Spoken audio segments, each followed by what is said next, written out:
Olá, você que me segue no Rodrigo Silva Arqueologia, que bom estarmos de volta mais uma vez para o nosso bate-papo semanal sobre Bíblia, teologia, arqueologia, enfim, todo o conhecimento que podemos ter da Palavra de Deus. E hoje eu continuo aqui na Terra Santa, em Jerusalém, e eu trago para vocês um vídeo que eu gravei aqui atrás do Hotel King David, um dos hotéis mais famosos aqui de Jerusalém, e aqui atrás você tem um túmulo da época de Jesus.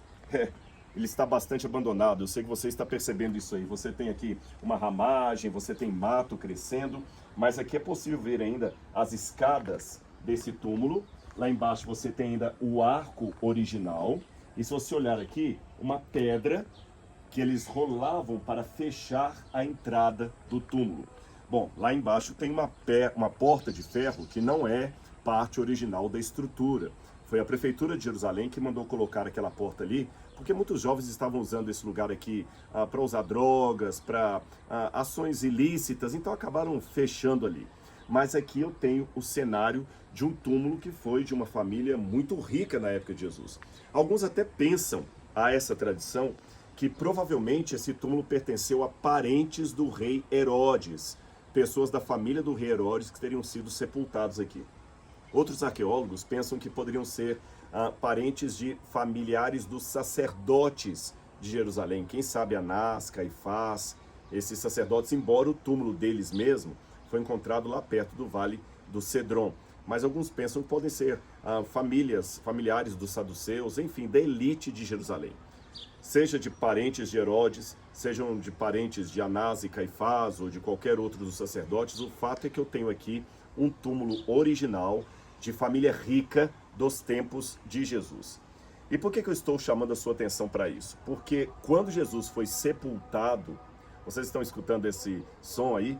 Isso aqui é na mesquita, quando os árabes começam a fazer as orações deles. As orações muçulmanas ecoam por quase todos os cantos da cidade de Jerusalém. Só para registrar para você o que significa esse barulho que vocês estão ouvindo, essa música lá no fundo. Não sei se está saindo bem no áudio para vocês aqui, mas lá no fundinho tem a música de um muçulmano orando. Bom, voltando ao que eu estava falando para vocês, na época de Jesus, as pessoas mais ricas é que acabavam tendo um túmulo como este aqui atrás. E de acordo com os evangelhos, para que se cumprisse a profecia do Antigo Testamento, Jesus foi sepultado num sepulcro de um homem rico. Você conhece a história. José de Arimateia, aquele que emprestou o seu túmulo para que Jesus fosse ali colocado. Jesus foi sepultado num túmulo que não era dele, era emprestado.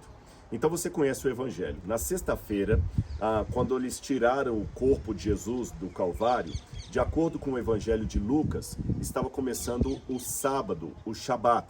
Então, por causa do sábado, os discípulos de Jesus apenas tiraram o corpo dele da cruz, colocaram num túmulo similar a este, muito parecido com este, e saíram para guardar o sábado, porque aí diz o Evangelho de Lucas que no sábado eles repousaram conforme o mandamento. Eu vou ler essa passagem para você aqui na Bíblia Sagrada. Aqui está em Lucas, capítulo 23, versículo 55, diz assim: as mulheres que tinham vindo com Jesus desde a Galileia seguiram José de Arimateia, e viram o túmulo e como o corpo foi colocado ali. Então se retiraram para preparar óleos aromáticos e perfumes, e no sábado descansaram segundo o mandamento. O que significa isso? Bom, em primeiro lugar, que os discípulos de Jesus eram judeus e guardaram o sábado. Em segundo lugar, que este preparativo de óleos aromáticos, perfumes, fazia parte parte fúnebre de todo o ritual de sepultamento de uma pessoa no tempo de Jesus. Você sabe, o perfume naquela época tinha um significado muito especial. Por isso que Paulo falou, vocês são o perfume de Cristo. E o perfume era diluído geralmente em azeite de oliva. Quando você ia comer, por exemplo, na casa de uma pessoa, um dos rituais de boas-vindas que ele dava para você era beijar o seu rosto, mandar lavar os seus pés e ungir a sua cabeça com óleo de oliveira, o óleo da azeitona, perfumado, o azeite de oliva perfumado. Você se lembra do Salmo 23? Unges minha cabeça com óleo, o meu cálice transborda. Quando Jesus estava em Betânia, na casa ali de Simão, é interessante que ele foi ungido por uma mulher com o azeite perfumado E Judas reclamou, puxa, podia vender esse perfume aí e dar o dinheiro para os pobres. Mas Judas não estava nada interessado nos pobres, porque o evangelho fala que ele roubava o pouco que era colocado ali na salva do ministério de Jesus. Ou seja, Judas era o tesoureiro e também o ladrão do grupo. E Jesus, mesmo assim, tolerou Judas 3 anos e meio andando entre eles. Isso é interessante. Muitos comentaristas pensam que essa mulher que ungiu os pés de Jesus seria a mesma Maria Madalena. Outros pensam que não, mas há indícios que nós podemos falar que seria a mesma mulher. E esta Maria Madalena que unge os pés de Jesus, ela ouve Jesus falar: guarda esse perfume porque ele será a unção do meu corpo. Bom, na sexta-feira Jesus é crucificado e elas saem para preparar os aromas e o perfume que faziam parte do processual fúnebre daquele tempo. Aí no domingo de manhã, ou melhor, de madrugada, elas vêm para o túmulo de Jesus para continuar aquele processo de passar o perfume em Jesus. Note, o corpo de Jesus já estava com os lenços colocados. Pelo menos 2 tipos de mortalha eram colocados ali, ou 3, na verdade 3. Havia um lenço que era colocado assim, ou um lençol, melhor dizendo, o corpo estava aqui e o lençol era colocado assim. Havia um segundo lenço que era colocado apenas sobre a cabeça do defunto. A pessoa morria e eles colocavam um lenço amarrado aqui. Imagine um microfone, sabe aquele pano que cobre às vezes assim a parte superior do microfone, como se fosse aquilo. E o terceiro seria a bandagem. Recapitulando, o corpo estava aqui, havia uma mortalha que era colocada aqui, uma outra que ficava só sobre a cabeça e a outra bandagem aqui. Quando elas chegaram de manhã, olha o que aconteceu. Vamos ler o Evangelho de João, que nos conta isso. Evangelho de João, capítulo 20. No primeiro dia da semana, de madrugada, quando ainda estava escuro, Maria Madalena foi ao túmulo e viu que a pedra da entrada tinha sido removida. Se você vier comigo até aqui, você vai ver a pedra da entrada, tá vendo? É uma pedra muito pesada que lacrava a entrada do túmulo. E ela viu que essa pedra estava removida. A pedra era pesada. E ela pensou, quem removeu a pedra? E quando ela olhou e viu que Jesus não estava lá, ela pensou que Jesus havia, o seu corpo havia sido roubado. Aí continua dizendo, Maria Madalena foi ao túmulo e viu que a pedra da entrada estava removida. Então correu e foi onde estavam Simão Pedro e o outro discípulo a quem Jesus amava, que é o apóstolo João. E disse-lhe, tiraram o Senhor do túmulo e não sabemos onde o colocaram. Com isto, Pedro e o outro discípulo saíram e foram até o túmulo. Ambos corriam juntos, mas o outro discípulo, o apóstolo João, correu mais depressa do que Pedro, porque ele era mais novo do que Pedro, e chegou primeiro ao túmulo. E baixando-se, viu os lençóis de linho, mas não entrou. Então João chegou, você pode olhar que aqui tem uma escada, que geralmente o túmulo ficava numa parte mais baixa. Então você vê que João chegou mais ou menos numa posição onde eu estou aqui, baixou e daqui dá para ver lá dentro. E João viu os lençóis, mas não entrou. Simão Pedro, seguindo-o, chegou e entrou no túmulo. Ele também viu os lençóis. E o lenço que tinha estado sobre a cabeça de Jesus, que não estava com os lençóis, mas enrolado à parte. Isso aqui é um detalhe que eu quero chamar a sua atenção, porque no original grego isso aqui é mais forte. Quando João e Pedro chegaram aqui, os lençóis que estavam cobrindo o corpo de Jesus estavam dobrados calmamente do lado, indicando que nada foi feito com pressa, nem com desorganização. Jesus foi organizado até na sua ressurreição. Um parênteses aqui, eu sei que rola na internet aí uma historinha com o título Por que ele dobrou os lençóis, que dizem que quando uma pessoa estava comendo, se ele se levantasse para ir e não voltaria mais, que ele jogaria o lençol de qualquer jeito à mesa, mas se ele fosse voltar, ele dobraria o guardanapo. Essa historinha é muito bonitinha, ela está na internet, mas ela é falsa. Não há nada na época de Jesus que traga esse costume de dobrar guardanapo na hora de comer. Isso é um costume vitoriano da época do século XIX, tá certo? Não tem nada a ver com Jesus.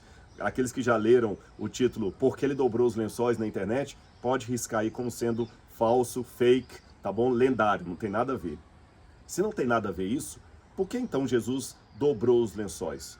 Em primeiro lugar, como eu falei, para mostrar que Deus é organizado.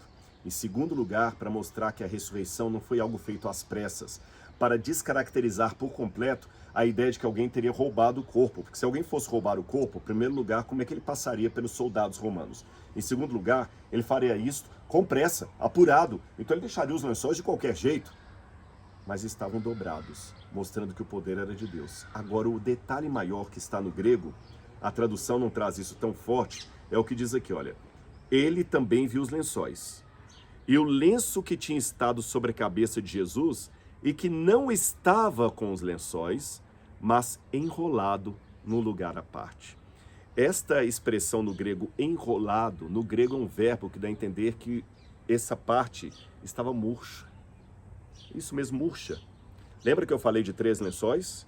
Um que era colocado assim, o outro que era só para a cabeça, como se fosse a cabeça de um microfone ali.